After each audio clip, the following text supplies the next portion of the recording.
मध्य प्रदेश में भाजपा की सत्ता और शासन है, लेकिन मध्य प्रदेश के बिंद में भारतीय जनता पार्टी को करारी हार मिली है।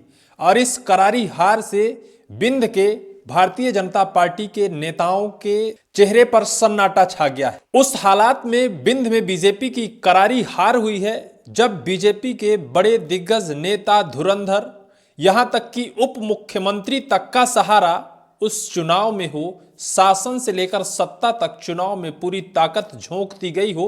इस करारी ठंड में पूरे बीजेपी के नेता घूम घूम कर पैसा और पावर सब कुछ लगा दिया हो।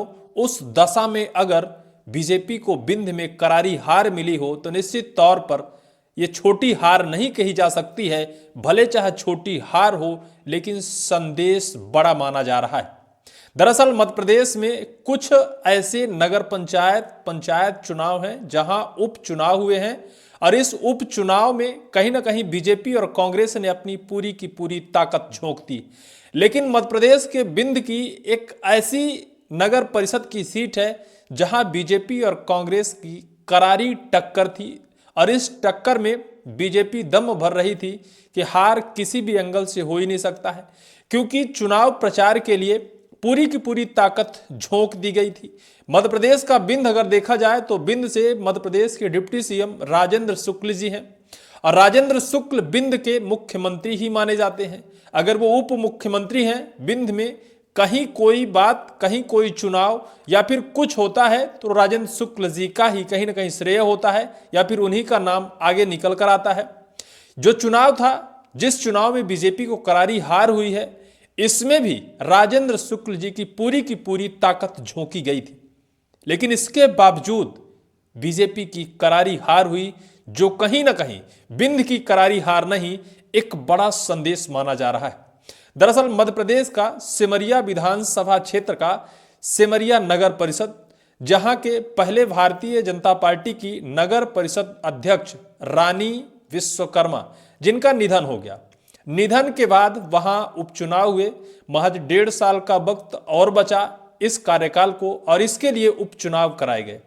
उपचुनाव में भारतीय जनता पार्टी ने अपने उम्मीदवार के तौर पर प्रत्याशी के रूप में श्रीमती आराधना विश्वकर्मा को चुनाव मैदान पर उतारा। वहीं कांग्रेस के अभय मिश्रा, जो सिमरिया विधानसभा क्षेत्र से विधायक हैं, उनकी तरफ से जो उम्मीदवार रही पद्मा रोहिणी कुशवाहा, दोनों का आमने सामने जोरदार टक्कर हुआ। और जोरदार टकराव का जो चुनाव परिणाम रहा, वो पूरे बिंद ही नहीं, पूरे मध्य प्रदेश की बीजेपी को एक बार सदमे में डाल सकता है। क्योंकि सवाल खड़ा करता है, सवाल इस वजह से खड़ा करता है कि वो बिंद जहां के डिप्टी सीएम राजेंद्र शुक्ल हो, वो केपी त्रिपाठी, जो अपने विधानसभा सीट से भले उन्हें हार का सामना करना पड़ा हो, लेकिन आज भी बीजेपी का पावर उनके ऊपर पूरा का पूरा है। आपके मोबाइल पर जो फोटो दिख रही है, जिसमें एक तरफ कलेक्टर महोदय हैं रीवा की, तो दूसरी तरफ डिप्टी सीएम महोदय हैं, बीच में केपी त्रिपाठी दिखाई दे रहे होंगे। ऐसे नेता जो मध्य प्रदेश की पूरी सत्ता और रीवा के जिले के पूरा का पूरा पावर का इस्तेमाल करते हों, वो केपी त्रिपाठी चुनाव प्रचार करें, रात दिन कठिन संघर्ष, इस कड़कड़ाती ठंड में आधी रात तक चुनाव प्रचार करना हो। ये एक और तस्वीर आप देख रहे हैं जहां रात को केपी त्रिपाठी चुनाव प्रचार कर रहे हैं, कड़ा संघर्ष कर रहे हैं। ये एक तस्वीर और आपके मोबाइल पर है, जिसमें सिर्फ केपी त्रिपाठी ही नहीं है, रीवा जिला के भारतीय जनता पार्टी के अध्यक्ष, जिनका नाम वीरेंद्र गुप्ता है, वीरेंद्र गुप्ता भी इस तस्वीर पर दिखाई दे रहे हैं। सिर्फ वीरेंद्र गुप्ता ही नहीं, रीवा जिला के भारतीय जनता पार्टी के जिला अध्यक्ष ही नहीं, बीजेपी के बड़े बड़े धुरंधर नेता इस नगर परिषद के चुनाव में अपनी पूरी की पूरी ताकत झोंक दी। जिसके साथ पूरी सत्ता, सरकार, पैसा और पावर हो, वो कहीं अगर शिकस्त खाता है तो सवाल खड़े होते हैं। और इस पूरे पावर के इस्तेमाल के बावजूद भारतीय जनता पार्टी नगर परिषद चुनाव सिमरिया की हार चुकी है। और हारने के बाद ये भले चाहे छोटा चुनाव दिख रहा हो, लेकिन इस छोटे चुनाव से बड़ा संदेश जा रहा है।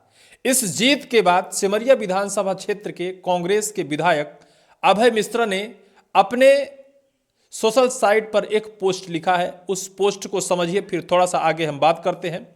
सिमरिया नगर की सम्मानित जनता जिंदाबाद। सिमरिया नगर की देवतुल्य जनता का हार्दिक आभार, जिन्होंने अपने अमूल्य मत और आशीर्वाद से श्रीमती पद्मा रोहिणी कुशवाहा को उपचुनाव में विजयी बनाया। यह जीत केवल एक व्यक्ति या पार्टी की नहीं है, बल्कि आप सभी की है। यह जीत सिमरिया में व्याप्त गुंडा टैक्स, अवैध वसूली जैसी समस्याओं को समाप्त करने की है। यह जीत सिमरिया नगर को एक विकसित, सुरक्षित और समृद्ध क्षेत्र बनाने की दिशा में एक मजबूत कदम है। यह जीत राजा और रंक के बीच की लड़ाई की आम जनता की है। यह जीत लोकतंत्र की मजबूती और जनता की आवाज की है। आप सभी को कांग्रेस पार्टी पर जो विश्वास जताया है उसके लिए मैं पुनः हृदय से आभार व्यक्त करता हूं। हम आपके इस विश्वास को कभी व्यर्थ नहीं जाने देंगे और सिमरिया के सर्वांगीण विकास के लिए समर्पित भाव से कार्य करेंगे। अभय मिश्रा जीत के बाद यह पोस्ट किया है। अभय मिश्रा ने जो संघर्ष किया है उसकी तस्वीर भी आपकी स्क्रीन पर दिख रही होगी। उन्होंने अपने प्रत्याशी, जिनका नाम पद्मा रोहिणी कुशवाहा है, उनके साथ बकायदा रात रात दिन दिन तक अच्छा खासा संघर्ष किया, मेहनत किया। मेहनत का परिणाम वो रहा कि कांग्रेस की प्रत्याशी पद्मा रोहिणी कुशवाहा 746 वोट के अंतर से जीत दर्ज किया। और जब कांग्रेस के प्रत्याशी को जीत दर्ज होती है तो बीजेपी में सन्नाटा छा जाता है। वजह ये कि जहां डिप्टी सीएम अपनी पूरी ताकत झोंक दी हो, जहां डिप्टी सीएम और जब कांग्रेस के प्रत्याशी को जीत दर्ज होती है तो बीजेपी में सन्नाटा छा जाता है। वजह ये कि जहां डिप्टी सीएम अपनी पूरी ताकत झोंक दी हो, जहां डिप्टी सीएम समर्थित पूर्व विधायक केपी त्रिपाठी ने रात रात दिन दिन पूरी ताकत झोंक कर चुनाव जीतने का पूरा संघर्ष और पूरा प्रयास किया हो, जिनके साथ पूरी सत्ता, पूरा पावर, पूरा पैसा हो, अगर उनके पक्ष में चुनाव पॉजिटिव परिणाम नहीं आता है तो सवाल खड़ा होता है। सवाल यह खड़ा होता है कि चुनाव भले छोटा था लेकिन संदेश बड़ा है। बिंद में किस तरह से बीजेपी की करारी हार हुई है, जिससे यह सवाल खड़ा हो रहा है कि क्या निश्चित तौर पर जनता परेशान है। दरअसल यह पहला ऐसा चुनाव है जब मध्य प्रदेश